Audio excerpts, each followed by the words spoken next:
This is the Late Round Podcast with your host, JJ Zachariason.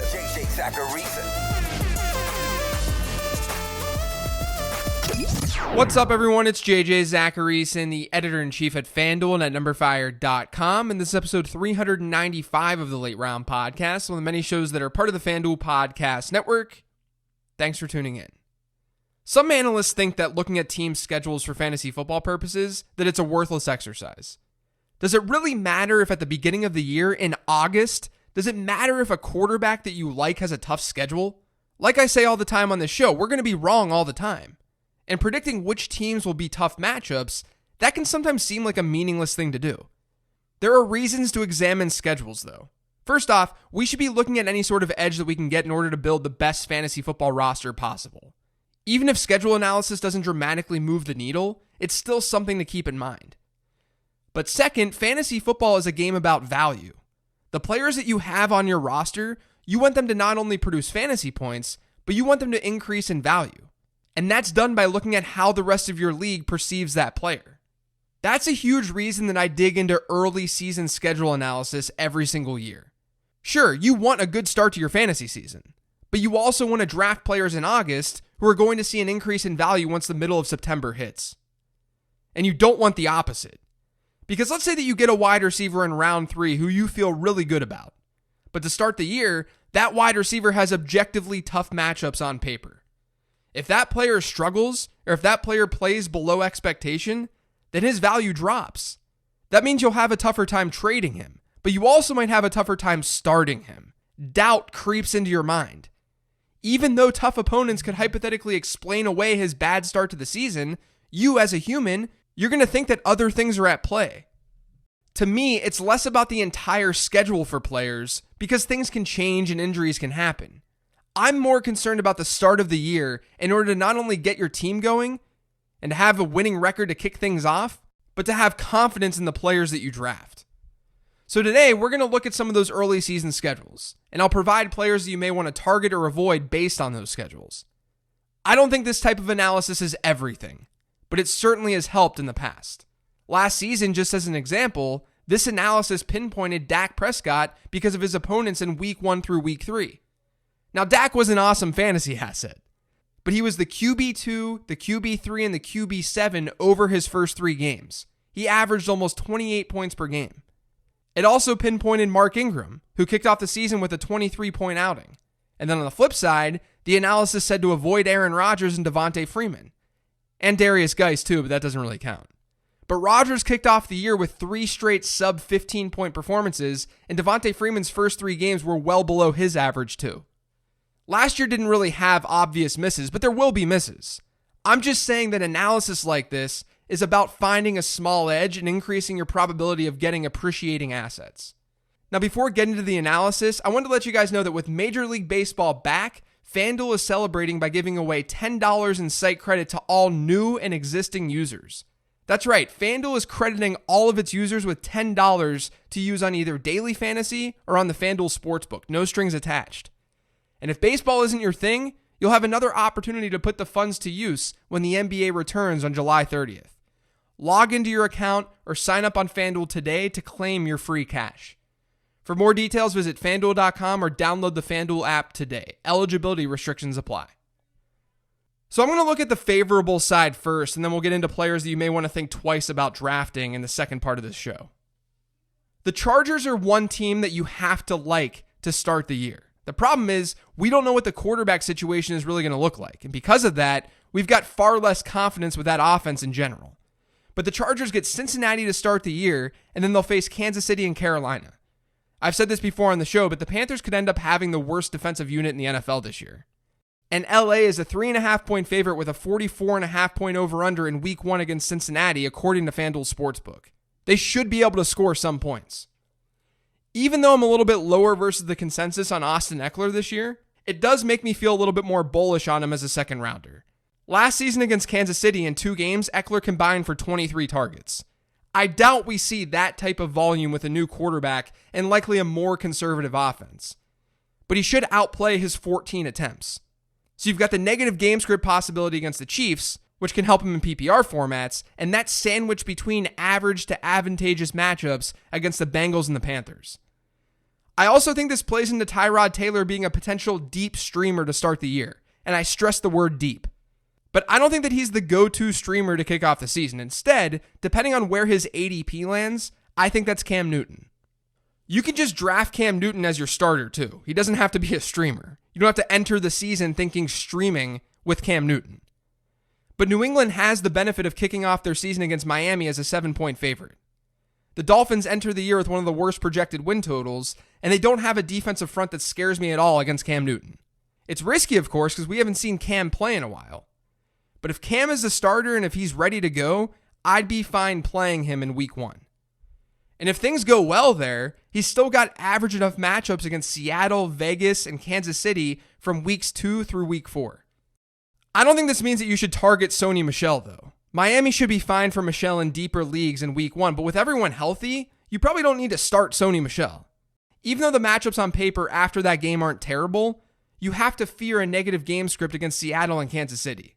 That could limit Sony Michel's scoring. Cam is the one that I would want to target from New England. And then there's the Bills. The Bills don't have a super scary matchup on their schedule until about New England in week 8. They'll face the Jets, Dolphins, Rams, Raiders, Titans, Chiefs, and Jets all up until that point. Like I said, there's nothing really that scary about that. The other point to make here, too, is that 3 of their first 4 games are against teams with projected win totals that are under 8. So they're below average teams. That means the potential for positive game scripts, which should help their running backs. So I wouldn't be shocked if Devin Singletary got off to a hot start this season, despite the fact that I think that Singletary is a little bit overvalued in fantasy drafts. I still like targeting Zach Moss as well, and this type of start of the season schedule-wise should help out Zach Moss too. Do keep in mind with Buffalo, though, that they get Pittsburgh, Denver, and New England in the fantasy playoffs this year. Those aren't ideal matchups, especially with the anchors of Pittsburgh and New England. But the start to their season is pretty nice, and I especially like it for running backs.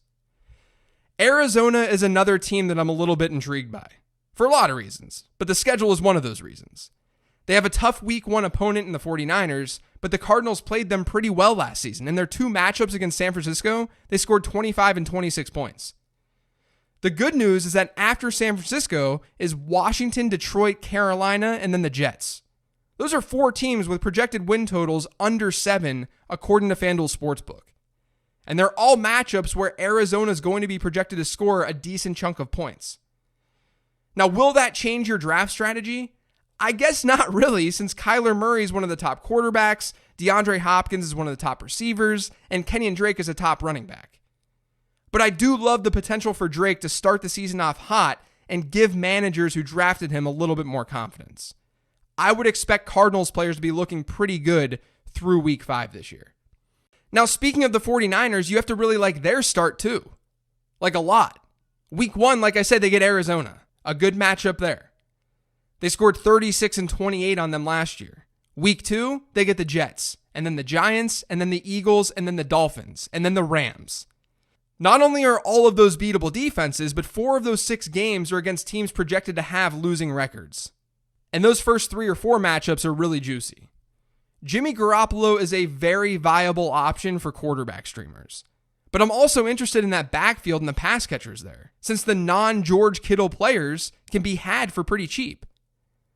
I'm against Raheem Mostert at his cost from like a month ago, but things have changed a little bit given his trade demand. I still like targeting Tevin Coleman, but Raheem Mostert may be a lot cheaper once you go to draft. And it's not a bad idea to throw a dart at Brandon Ayuk with Deebo Samuel sidelined. Now, since I'm talking favorably about players and teams right now, I should probably throw out some streaming options that you can consider in week 1 while you're drafting. I already mentioned Cam and Garoppolo and Tyrod, but Ben Roethlisberger gets the Giants in week 1, where the Steelers are 4-point favorites and the over-under is 47. He'd be another quarterback that you could go after if you're looking to stream. And then on defense, Philadelphia gets Washington as a pretty big favorite. The Chiefs, they get the Texans as big favorites. Cleveland gets a rookie-led Cincinnati offense. And then there's the Colts. Indianapolis is a fairly soft schedule to start the year against the Jags, Vikings, Jets, Bears, Browns, and Bengals before their bye week. When you tally up their opponents' win totals using FanDuel Sportsbook's numbers, the Colts have the easiest schedule in all of football this year. Now, you probably won't be plugging and playing them in a regular season-long format, but they're a good pick in best ball leagues. So that's a lot of random information thrown at you regarding favorable schedules. Hopefully you're able to take something away. But let's look at the negative side of things. The most obvious place to start is with the New York Giants. Let me read you their first 3 opponents: Pittsburgh, Chicago, San Francisco. That's one big giant fart noise. If you're in a normal redraft league and you're looking for a late round quarterback, this would be a reason to shy away from Daniel Jones. Or at least you may want to think about getting someone like Jimmy Garoppolo to play matchups to start the year. Because let's face it, Daniel Jones is not a lock. As intriguing as his ceiling is, and remember, I'm someone who's touted Jones as a decent late round quarterback. But as intriguing as his ceiling is, let's not pretend that he's a lock to perform, let alone against a defense like Pittsburgh's or San Francisco's. It's a weird year, and maybe we see something like we saw in 2011 with the lockout, where offenses performed really, really well. But I think it's logical to be a little bit hesitant with Daniel Jones in that offense to start the year. It also sucks that they'll get Baltimore in Week 16, Fantasy Football Championship Week. There's also Miami. Miami starts their season against New England and Buffalo. Those are teams with a 9.5 and an 8.5 win total. They're already listed as underdogs in both of those games on FanDuel Sportsbook. Miami is.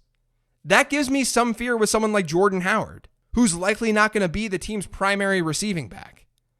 We've seen him be somewhat game script dependent in the past. He's only averaged 2.4 targets per game in losses throughout his career because he's not a proven pass catcher. If those scripts hit for him during those first 2 weeks, he could get off to a slower start. We might see fantasy columns talking about the Howard-Breida split after week 2 and questioning who the true number 1 back in that offense is. But of course, they could just end up using Howard more than we expect. But I would expect him to get off to a slower start. Houston is kind of in a bad spot too. Week 1, they should be okay from a fantasy perspective because they face Kansas City. But then they get Pittsburgh and Baltimore in back-to-back weeks. Even Minnesota in week 4 might not be that ideal. The positive is that we could still see higher scoring games given the Texans' offense, so I wouldn't just completely fade that offense.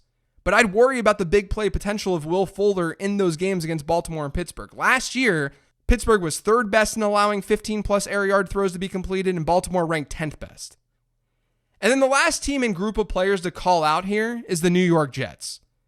New York doesn't have a very high win total this year because they're not expected to be very good.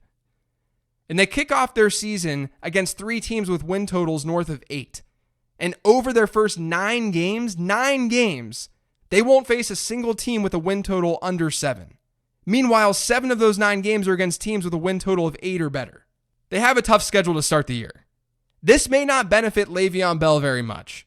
He's used enough in the passing game where the floor might be there, but I do worry about the ceiling, considering if there's a negative game script, we'll see more passing, which could hypothetically lead to more passing touchdowns versus rushing touchdowns. We've seen some correlation between overall pass-to-rush ratio and pass-to-rush touchdown ratio over the last decade. You're not investing a ton to get Jets players in the first place. I get it. So this one's less of a big deal, but it's still something to note. Now, like I said at the top, I don't think schedule analysis is everything, but I do think it can give you an advantage over your competition. And in a tiebreaker situation, it's not a bad idea to go with the dude with a decent early season schedule versus the one with a tough one.